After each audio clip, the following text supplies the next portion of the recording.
My role at this stage is to just support the team that's in Thailand and in Australia as well, to make connections with the people that I know that have the capacity to help, that have the will to help, just without the know-how, how to get there, how to work and all that sort of thing. So I was just in Thailand for the last week with a team based in Chiang Mai, strengthening the people with the ones that are helping, but they're mixed up with the grief, from all their family that they're worried about inside Burma. So just spent a week in Thailand helping with that and just liaising with the team that's in the front line, in the Irrawaddy Delta, just getting the phone calls, feeding the information back into Australia, organising all that, and just getting people to know exactly what's happening. So yeah, and really, as an Australian, I sort of know how Australians think. So to explain to them what it is that's happening over there from a real perspective, not a media, circus, but what's actually happening on the ground in Burma. So right now inside Burma, the organisations are working getting stuff there. It's just the infrastructure, is not there as much. But there's Burmese generals that are on the ground, out there with the people. There's Burmese soldiers out there with the people. So, yeah, just to be able to liaise, communicate. But we're heading to Burma either Monday or Tuesday next week to be actually in the front line, taking things to the people. Yeah. Mainly, I guess my biggest role would be to do what Pastor Timothy tells me to do, pretty much, because he knows the Burmese generals. He knows what needs to happen. He knows what all the teams are doing, and a lot of my job when it comes to all areas of work that I do, humanitarian work, is really just encouraging the people that are there in the front line, like saying, we came all the way from Australia where it's comfortable, it's safe, no disease, no anything. And we travelled all this way just to be here with you, just to let you know that we care about you, to let you know that we want to help you, that we know your situation, and just encourage them, just being there with them, listening to their stories, caring for them in that way. And then also, I'm 6'2" tall, so carrying as much heavy things as I possibly can to wherever, and trying not to get sick. That's the other one. It's quite difficult, it's... say for me, I was in Bangkok, yesterday, and at the Burmese embassy's on fire. They're turning away tourists, they're turning away journalists, all this sort of thing.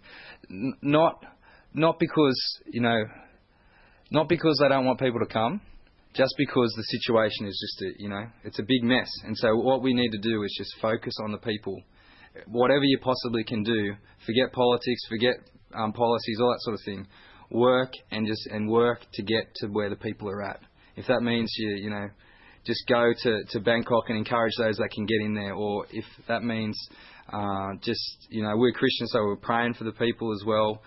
If you can get in there and encourage people, go there. If you can be a tourist in there, just hand someone a bag of rice or whatever, or like UNICEF, people like that, World Vision, even Asian Tribal Ministries who we work with. Send the funds. We need boats. Like boats are the biggest thing. If you own a boat company, send as many boats as you can, because the places that are worst hit, you can only get there by a boat. And so many places inside Burma have had no one go there yet, and so we don't even know how bad the devastation is. So the reason why we have a relationship to get in there is because Pastor Timothy is on the Karen Peace Council. And so he knows the Burmese generals. He has a relationship with them, and in this situation, because of the friendship he has with them, which is not a political friendship, it's based on caring for the people in the war zone areas and working for peace. He has access to the areas where no one else really does. So that at this point in time, his job is, as Asian Tribal Ministries, is to encourage the Burmese generals to let people to come in, just to encourage them. Just speak with them and all those sorts of things, and also be there in the front line encouraging the people. He's right now in Rangoon on the way into areas where no one else can get to because the Burmese generals let him go. So he's taking food, medicine, US aid, and the main people at the moment that are helping the Asian Tribal Ministries is US aid and a Swiss based company. But yeah, so clothing and food and medicine are getting there. It's just a matter of just continuing to be patient and continuing the effort, yeah. So at the moment, they're already letting people in. We have to, realise that.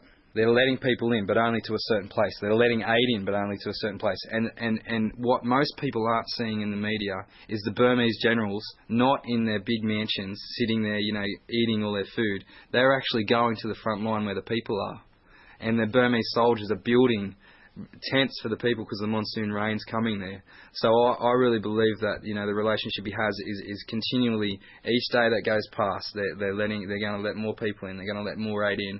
It's just a matter of just continuing to just be persistent and patient, and because it's a crisis situation, any country in a crisis situation, things don't happen exactly the way you'd want them to. But most important is to really just care and focus on the people. And do your best any way you can to help them.